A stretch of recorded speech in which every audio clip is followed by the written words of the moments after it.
All right, we are live. Yes, let me post the link in the group. All right, and I'm recording too, Rachel. So go ahead and kick us off with whatever you wanted to say. Absolutely. Well, I love the beauty of live videos. Even if you prepare and have everything together, there always seems to be something that we seem to miss. But thank you everybody for joining, and for the folks who are going to be watching the replay of this video. My name is Rachel Mattice.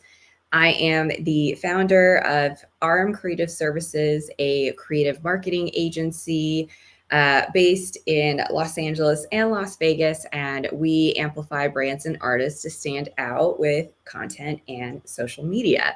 And today I am joined by the fabulous Andrea Jones, and we're going to be talking about a couple of different things today, but really the focus of this live is about long-term marketing strategies for scaling your brand.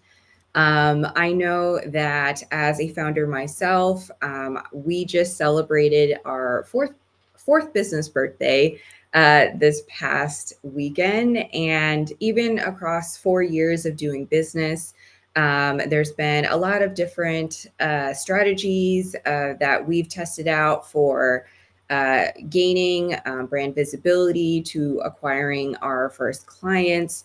And I know that a lot of people in our community have different questions about, what they should really be focusing on when it comes to marketing, and really how to scale their brands effectively, but also, I say, sustainably. None of us really want to be completely glued to our businesses 24/7. And more as the years go on, people are really attracted to finding that balance. So, for folks who, are interested in hearing some of those just, real life world examples from how you've built your business, Andrea, and just maybe some actionable tips today about, these are some really key areas to focus on, and also what's, that it's okay to be figuring it out as we go along. So that was a bit of a long-winded introduction, but Andrea, I want to turn it over to you, and let's start out with the basics. Tell everybody who's watching, a little bit more about who you are and your business. Yes. Hello. I'm Andrea Jones. I am a mindful marketing strategist, and I'm all about helping established business owners grow with simpler, smarter marketing, especially for those people who are busy and they want to be very intentional about where they're kind of putting their energy when it comes to marketing. My philosophy and mantra is that your business and your well being can go hand in hand as a business owner. So, growth in your business and growth in yourself goes together. So that's what I'm on a mission to do. I love it. And I think since today's live is just supposed to talk about some long-term marketing strategies, let's talk about those first beginning years of your business. Did your business structure look a little bit different then from maybe what your main focus is now? Yeah. So when I started my business, I started off as a freelancer doing all of the things. And so I actually didn't really start marketing my business until about 2 or 3 years in. The first couple of years, I really focused on sales strategies, and I would use kind of like these curated networks of people looking for the services that I have to offer. I'm talking about Fiverr, I'm talking about Upwork. I know people don't like those things sometimes, but it was way faster for me to get clients that way because it was like a group of people actively looking for what I have to offer. And then as my business was growing, I started to layer in marketing strategies. I come from a YouTube background, so I love video. I love creating video. So that was really where I started when I started creating content about my business. Was I started a YouTube channel teaching Canva, because back then Canva got a bad rap. People were like, Photoshop all the way. If you don't use Adobe Suite, you're just playing around. But I relied so much on Canva that I was showing people how to use Canva to create social graphics. So that's that's when I started my YouTube channel. I really love that YouTube was your main platform to begin with. And I love that you mentioned that you were doing some freelance work and going on some of these other networks like Fiverr, Upwork, because I think even for my background, Andrea, I started with, freelancing as well, and just kind of starting to get my name out there and really build up that, list of clientele, or just folks who knew I was the go-to person for X, Y, and Z. Um, During those first couple of years, I know that you mentioned YouTube was a big part of your first strategy, or at least like the first platform that you were really focusing on. But what other strategies, I guess, as those first couple of years passed, how did that change? How did you start to, um, drive more traffic to your website? How did you start bringing in a few more leads for your business? And was this really effective for you, or were you already like, I think I need to switch some things around a little bit? Yeah, I really struggled to commit to YouTube, and I always have. I find the process of creating video to be tedious, especially the editing process. And so there would be like weeks and months go by, and I'm not posting anything. And so to fill in the gaps, I had a free Facebook group, which I loved. It was the Savvy Social Crew for you, the OGs back in the day will remember the group. And so my strategy at the time was I had a free lead magnet about how to use Canva. You download the lead magnet, you get into my Facebook group. I would do lives almost every single week where I would talk about social media and strategies and things. And then from there, I would sell my Canva course. That was for my product. My services, I still heavily relied on Fiverr and Upwork all the way up to 2019 ish. And then I built up my referral network enough to where my referrals were kind of the main source of that revenue. And so after kind of playing around on YouTube, I discovered podcasting. And podcasting to me was this really great way to say what I want to say without having the video component and all the video editing. And also, it felt like a very intimate marketing medium. I love podcasts. I love listening to podcasts. A lot of my clients had podcasts. And so I went to Podcast Movement in 2018. I distinctly remember this because I won a ticket to go. They had like a little contest for people to launch their podcast. And I was like, I'll sign up for the contest, having no plans to launch a podcast, but I did. Mm-hmm. I launched a podcast and I won their competition and I got to go to the event for free. And it was from then on that I've been consistent with podcasting. Just released episode 324 this week. So podcasting has been my main way to kind of market myself. And I think it works for me for a number of reasons. One is that it's easier for me to create. Mm-hmm. The very nature of a podcast is it's not as polished as like a YouTube video. You don't have to have the jump scenes and the cuts and the stuff popping up on the screen and the da-da-da, like that Right. stuff would drag me down. And then the second thing is I'm a natural talker. So for me, it's a lot easier, just like, let me turn it on and go. That's why I love live so much. And then the other reason why I think that it really works for me is it really reflects how I am with my clients. I can't tell you how many times people say, oh, you're exactly like you are on your podcast, or you're exactly like you are on social media. And I'm like, yes, it's working. Because for me, it's an easy way to reflect my personality. And like, if this isn't for you, you'll figure it out quickly in the podcast. If it is, come on in. And so podcasting was like, is still my most consistent marketing. It's the one, like, I can skip everything else. No social posts, no emails. I will keep podcasting. See, it's like I had two babies and never missed a podcast episode through both those babies. So yeah, Wow. that's my ride or die. Oh my gosh, you mentioned so many really really great gems in that last like answer, Andrea. And I want to rewind a couple of paces, because you mentioned that you at least a couple years ago, or maybe a bit more now, towards the beginning of your business, that you had a Canva course, Mhm. correct? Um, so I know that like courses can take a long time to create or develop. For that first course of yours, how long did it really take to get all of those materials together? Yeah. Oh, that's a good question. I can't tell you how long it took me, but I will say this, around the same time I was developing an in-person workshop. And so a lot of what was in my course material was based off of that in-person workshop that I delivered locally. It was the first time I ever spoke like professionally in person. It was very nerve-wracking. Um, and so I took that material and turned it into the course. I will say I'm not a huge fan of like one-off courses. It's why I have a membership now because I found that I was updating it so much. And my course was really about branding. Like, as much as I say that it's a Canva course, a lot of what I was teaching was like the basics of branding your social media accounts. And we just happen to be using Canva as the tool to do that. And so, to answer your question, how long did it take? I don't know, but it was a very fun process and it kind of opened up the door to like my main thing is what I do now. And so, if that was your first course that you launched, how many courses, I guess, do you have now available for folks to Oh, purchase? how many Quite a cour few. I have over 30 probably, maybe even close to 40. They're all in my membership. I Mhm. have a few things that people can buy separately, but marketing is so interconnected. And that's why I love this conversation about long-term marketing.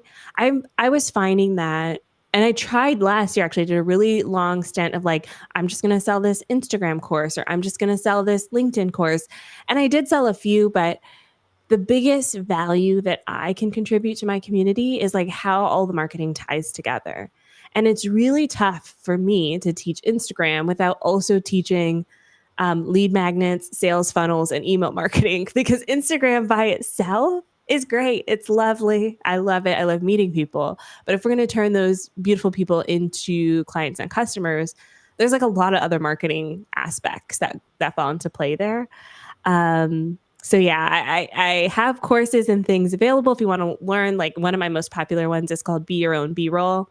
It's only $9. It's how to film yourself B-roll content for like TikTok and Instagram reels and things like that. It's great. People love it. And it's like, if you want to just learn that piece, I've got you. But if you want to learn how everything works together, it's in the membership. Yes. I love this because I know if folks are just kind of joining in at a midway point for this video or even at the replay, I like kind of doing little mid video summaries. So Andrea's already talking about how she was starting on the freelance side with Fiverr and Upwork to get some of her first clients, but then started also bringing out the YouTube channel, which was fantastic. And then you were talking about how you were doing in-person events that then later led to an online course, and just how you were developing an audience for within your Facebook group, and just how later on that led to podcasting as being like one of your favorite and top tier like marketing channels. So all of that sounds awesome, Andrea, and just wanted to give folks a quick little recap if they are like hopping into the video midway. Um, but looking back, what do you wish you maybe would have done differently in those first couple of years of business? Even maybe that was around year 5 or 6, somewhere in the midway point. But what do you wish you would have done differently in maybe those first foundational years? Yeah, I wish I would have stuck with video. As hard as it is, as challenging as it is, I think it's still one of the most dynamic ways that you can kind of showcase who you are online. And video, specifically YouTube, is just getting bigger. And so when I think about, I started my first YouTube channel in 2007. I went to the very first VidCon, like the very first ever video focused conference in, oh gosh, this was like 2011. Like Okay. I've been doing this for a long time. And so one of my biggest regrets is that I didn't like take it seriously in the beginning because I was comparing myself so much to other people. And like even now, if you go look at my YouTube channel, watch my videos, I post consistently now, but it's not the style that's trending. And that doesn't matter. Like my people appreciate that. And back then I thought I had to have the editing, I had to have the graphics popping up on the screen, I had to have all the, all the fancy things. And that's just not me. And so I wish I had stuck with it and like been confident that my content was good enough to stand on its own instead of comparing myself to other people and going, man, I wish I, did that and then not posting at all. Mm-hmm. When you say that you post consistently on YouTube now, what does consistently look like for you? Yeah, I do at least one video a week, and a lot of times this is my podcast. So I do film my podcast now. I started this at episode 100. So my first 100 episodes, no video, because again, I was like, let me just figure out the podcast thing. Then I added in videos. Ever since episode 100, they all have videos with them. Some are more edited than others because at some points I hired editing teams and all of that. And in addition to the podcast, I try to publish one other video a week. I will say this, I did have a baby this year. And so I did pull back on a lot of my content, YouTube being one of them. I don't think I've published a video since June, maybe, or July. So it's been a little while. But I'm planning on getting back on that horse again and republishing video content and even doing like live streams and things like that. So I try to do twice a week, but right now I'm at one. Well, and I'm so impressed. You said earlier that, especially for your podcast, and you said you had your baby, your second baby this year, that you never skipped a beat or you didn't miss a week, even when you had your kids, which is, that's mind blowing to me. And I mean, kudos to you for, planning ahead to be able to get all of these things, scheduled while you were, of course, having a baby and out of the office. I want to ask you a little bit more about that, just kind of what you had to get into place, because, again, we're talking about long-term marketing here, keeping our businesses going. And of course, life events in our personal lives come up, whether it is something to celebrate, like, bringing a new family member in, or even on the opposite end, if you're dealing with an aging parent or somebody who just needs a bit more care, like there are life events that come up that will require us to step away from our businesses. And, hearing how you were managing this while you were, of course, giving birth, this is a huge accomplishment. Tell us a little bit more about just what you had to get into place to get all of these videos still out and on schedule. Yeah. I think one of the things that really helps with my podcast is I have a very specific perspective that I'm trying to display on the show. So it's a mixture of solo episodes, so just me and guests. However, it's not all about like do this, do that. It's more about experimentation and curiosity and showcasing a variety of strategies that could possibly work. And I like to call my podcast my signature content piece. And so when I'm teaching this to my members, we're talking about signature content. You don't skip the signature content piece. So I knew when I was planning to get pregnant that that's the one thing I didn't want to skip.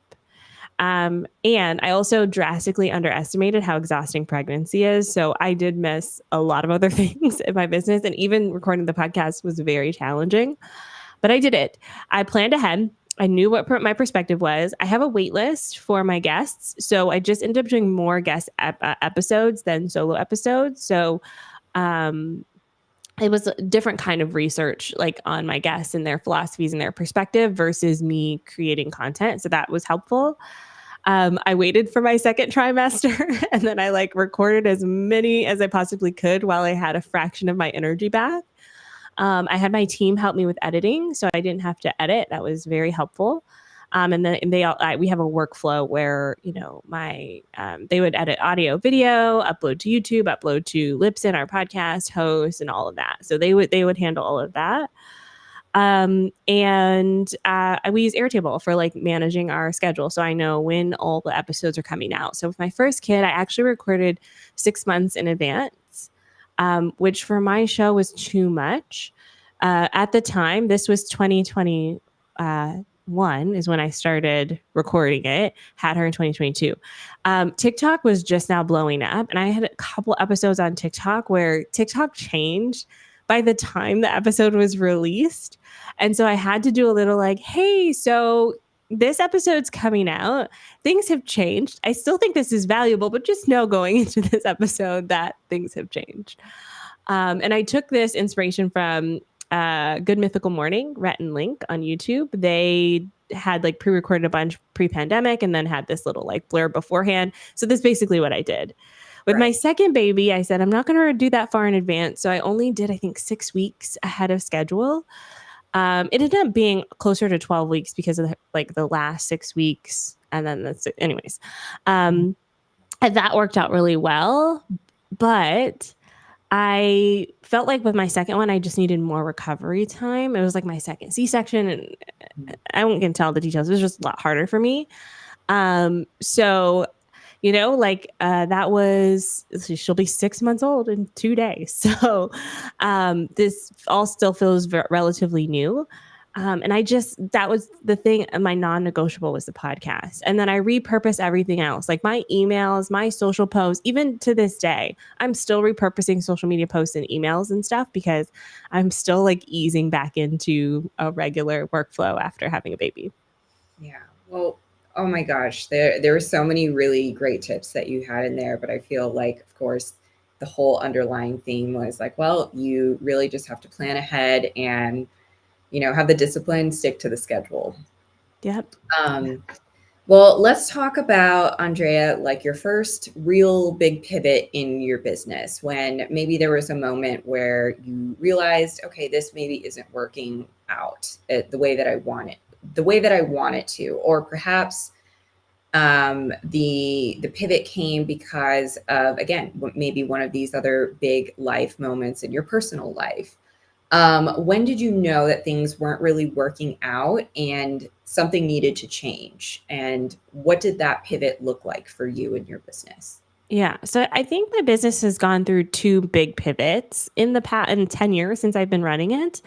The first one was more of an internal reckoning, I guess, of sorts, where as a social media manager, I was logged into all of my clients' accounts, all of my accounts. I had my email notifications on my phone. And I found this moment where I felt a notification come in, like, bzz, and I was like, panic, like instant, like what is happening? A client hates me. It's probably an email telling me everything's awful. And I had this like, I'm going to call it a panic attack. This is not a medical term at all. My heart was racing. I got really hot. I felt kind of faint. And I just wanted to crawl under the covers and not come out. And I was like, this is not good. And it took me a couple weeks to realize that that feeling wasn't going away and that it was because of like my phone and that I needed to fix something. So that was like 2017, 2018 ish. And so I took a 2 week sabbatical. I didn't check my phone or my email for 2 weeks, which at the time was like, like no one does this, especially back then. This was like the height of like Gary Vee, hustle all the time, do all of the things, check all of the things. Mm-hmm. And it was it was totally refreshing and really like my come to Jesus moment where I was like, oh, it's possible to have this consistently. And I just need to figure out how to have these moments of like peace and calm. And so I started meditating and journaling. I hired a business coach and a life coach and a therapist and like really dug deep and figured it out. And it was just my relationship with social media was very toxic. And so that was a changing point for me because, a lot of what I do now is all about mindful marketing. It's because of moments like those where I'm like, there has to be a better way. And there is. And you can have a successful business and you don't have to be doing what all the big gurus say you need to do. So that was a big pivot for me in my business. It's a lot of the foundations of how I teach social media and marketing today. And you said this was around 2018, was it your Yeah. first pivot? I love that was around that time period because I remember, for myself working in social media, like that was, the peak of Instagram, influencer culture. There was definitely the hustle culture vibe was intense. And I feel like even in the last couple of years right now, 2023, maybe even this year, I really feel it online. I hear it. I see it in the conversations that people are like, I need a break. I'd rather slow down. I want to put more intention behind the content that I'm putting out, what I'm doing in my business, which I think that's great because, yeah, not everything has to be go, go, go and super fast. And of course, again, that's just a great reason why we're talking about this today about, how can we be more mindful with marketing? How can we build these more sustainable businesses that, won't fry our nervous system in the meantime? Um, so during this whole time when you were launching your business, building it, and pivoting over the years, did you also suffer from burnout? And kind of what helped you with what were your coping mechanisms to really push through that? Because I will also say, Andrea, that I've working in social media too, I've been burnt out more times than you can count. And we all have to process it in different ways. And newer social media pros usually come to me and ask me, well, like, what do you do? How do you turn this off? And of course, usually I respond with like having hard boundaries and making sure that you stay true to your time off schedule, whatever that may look like. But your time off, especially as a social media pro, seems really important for all that type of creative rest in addition to that physical rest. But yeah, did you suffer from burnout over these years, especially around when you were pivoting? Yeah. So many times, dozens of times I've gone through burnout. And I think it's very challenging with what we do. And for me, like just to define burnout for me is when it's when you're putting into something so much and you're not getting something in return, right? That to me is the feeling of burnout. It's like I'm not also being replenished here. I'm just giving, giving, giving. And I feel like I'm not getting anything back from this.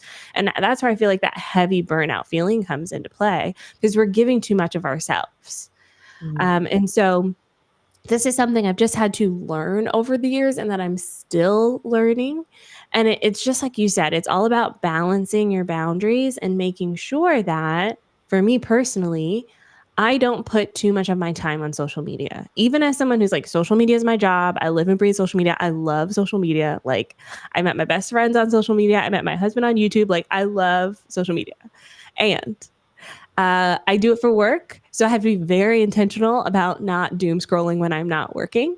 So I right. replace doom scrolling with other things. Now, I will say this. Sometimes I do like a little hee hee ha ha on TikTok and I'll scroll for hours and it's fun. And I know I'm doing it for fun because I'm being intentional about it. But the rest of the time, if I'm picking up my phone, I have a social media folder with all the icons because if I don't, I'll just start tapping away and then suddenly I'm like, why am I on Instagram right now? Like I don't want that feeling. So I replace it with other things. I love listening to podcasts. I like private communities, so I tend to go into like private communities like circle communities or Facebook groups that I love. And I also love to read. And so I have my Kindle Unlimited on my phone. And for me, if I'm like, rocking the baby to sleep, instead of scrolling through Instagram, I'm going to read a book. And that's much more nourishing to me. And I feel very satisfied by that versus the never ending scroll, which sometimes just puts me in like not a good headspace. And so I think that that's part of it for social media managers. The other part of it is not trying to be everything to everyone. And Mhm. this is something that I really struggle with still. And part of the reason why I'm currently going through a pivot as well is that we feel so much more pressure to be stay up with all the updates. Hello, Adam Asari, can we please take a break on the updates? Mhm. We feel like not only do we have to be consistent, but we have to have the best content out of everyone because it's what we do for our jobs, right? So there's like Yep. this external pressure too of like we have to know everything and we have to be the best. We have to know everything before our clients do, and we have to be our content has to be way better than theirs. And so that can also lead to burnout. So the solution to that, I don't quite know, but I do know that's the problem. And so part of what I'm doing is really focusing on the people who do it well. There's a couple of people who have like the social media trends thing down. There's a couple of people who always post social media news. There's a lot of newsletters around this. I don't have to be the sole source of that. I have other places I can go. And so by choosing to not do all the research myself and like paying other people, that also alleviates my burnout because then I can just focus on the piece that I do well, which is strategy. Mm-hmm. Well, again, so many great points, Andrea, and I only have a couple of questions left on this live. I know we're right around like the 30-minute point. So just a couple more questions left for folks. And I think speaking of social media, and I love you touched on so many pain points that I felt in that last question too, Andrea, about particularly our own social media and our own marketing needs to be the best because this is what we do. We work in social media. So I find a lot of pressure for myself and our company as well. Like our content has to be good, if this is what we're doing for a living. Since you were managing social media for other brands, and I guess this also, ties into that same point, did you find it challenging along, your 10-year history in business? Did you find it challenging to keep up with your own brand's marketing efforts, while you're trying to manage current clients, while you're trying to acquire maybe new clients? Sometimes our own marketing falls behind. What was your solution to making sure that you're keeping up with your own content and still, being that proactive business owner? Yeah, yeah. The saying is like, the cobbler's kids have no shoes. Like the social media manager has no social media. Yeah. I mean, the first couple of years of my business, I had almost zero social presence professionally. I had my YouTube channel and my blogs, which were my personal hobbies. So when I was pitching clients, I would point to that experience instead of like my professional one. I would also talk a lot about my work experience when pitching clients. So like, I have a background in hospitality. I worked in spas. And so I worked with a lot of like spa and lifestyle clients at the time. And so I didn't really need to have my own social presence. It wasn't really until I started selling courses and later my membership that the social presence became more valuable. And at that point, I just started treating my account as a client. So there is going Mm-hmm. to be a turning point, I think, for a lot of social media managers where to get a more elevated client, they do have higher expectations of you. They don't necessarily need you to be an influencer, but they kind of want to see your work and they kind of want to see that you got something going on. Mm-hmm. They don't need a million followers either. They just want to see that you got something. And so treating yourself as a client can be helpful because not only are you showing your work, like here's what I can do, but you also have like a built-in testing ground for a lot of things. Like my philosophies around marketing come from first testing them on me and Mm-hmm. then trying them on my clients. And now I do that with my members and my students. And so I do think at some point you need to get the professionalism and have your own marketing. To me, it's also like the same time when you need a website and you need like a branded email. You don't need all of those things to start. You can start without any of them. But at some point, as your business matures, you start layering them in. You don't have to have them all day one. Amazing. Well, working in social media is not the same, of course, as managing your own social media accounts. What do you think a lot of business owners today get wrong about using social media for business growth? Posting more than they're connecting. It's the biggest problem that I see right now. And I think it's become even bigger of a problem. I'm actually working on my predictions episode for 2025. And one of my predictions is that there's going to be less focus on content and more focus on connection. And it's harder because connection is invisible. You don't really see, what's going on in the DMs. You don't really see, the number of times someone visits your website or someone else's website, right? Like you don't get the insider scoop on that information. So when I'm auditing an account and I go like, your content's great, you're using the right hashtags, your bio's optimized. How often are you using attention strategies? And they're like, uh huh. I'm like, yeah, we need to get attention on all of this because you're kind of building a house in the woods and nobody knows it's here. Mhm. And so I think that the community piece is the biggest missing piece.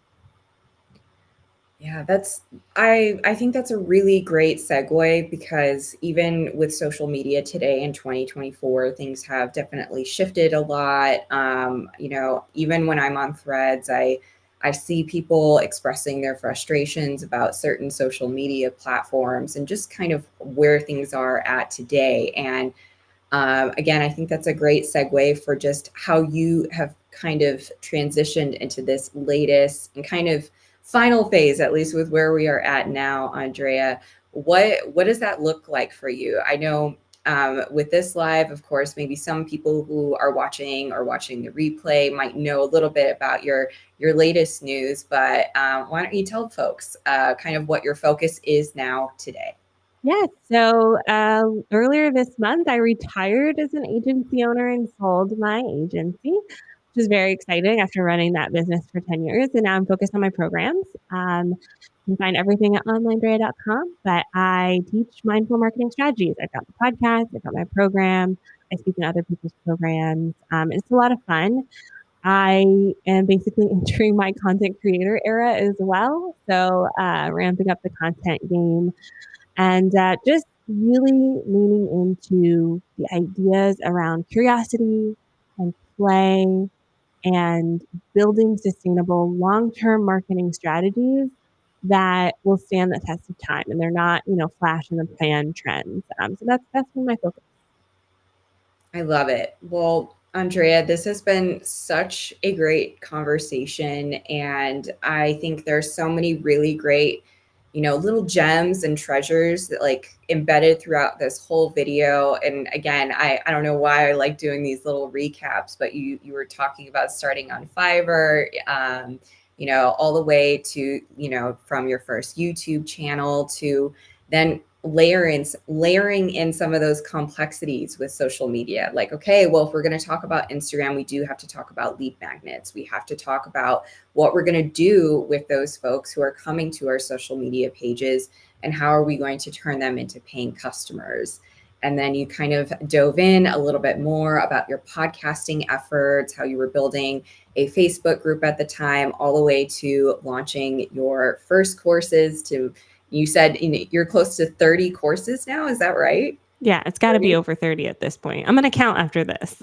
Okay, yeah. Well, that's an amazing milestone. And now that you have your membership, and now you're or not kind of, you are going into more coaching and mentoring, which I think is incredible. I hope that everybody who is watching, or watching the replay really could get some practical tips from just your incredible experience. Are there any other final thoughts, notes that you want to leave for listeners today?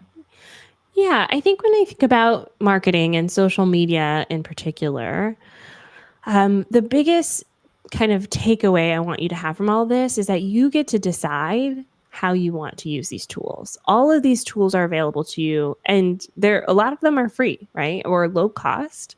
And this is like history breaking changes happening for small businesses to be able to have access to all of these things. But at the end of the day, you get to decide. So as much as, we have Instagram, we have feelings about it and LinkedIn and Facebook and Threads and X and all of that. We get to make a choice about where we want to show up and how we want to show up. So don't let their notifications tell you when you need to open the app. You get to decide. Awesome. Well, where can folks find you on social media and learn more about what you do? Yes, I am at Online Drea. That's online DREA everywhere. And if you like podcasts, check out the Mindful Marketing Podcast in all of your podcasting apps. Fantastic. Well, everybody go and make sure to follow Andrea on LinkedIn. Check out her podcast. And if you love the video today, just joining in for the first time, you can, of course, follow me on all of the platforms at RM Creative Services or at Rachel Mattice. And last but not least, if you love this conversation on long-term marketing strategies, I do have a high-level two-part training called the Amplified CEO series coming out next week on October 1st. That's going to be discussing and teaching you all about some of these long-term strategies that we talked about with Andrea today. So I think that is a wrap for now. Everybody have a fantastic rest of your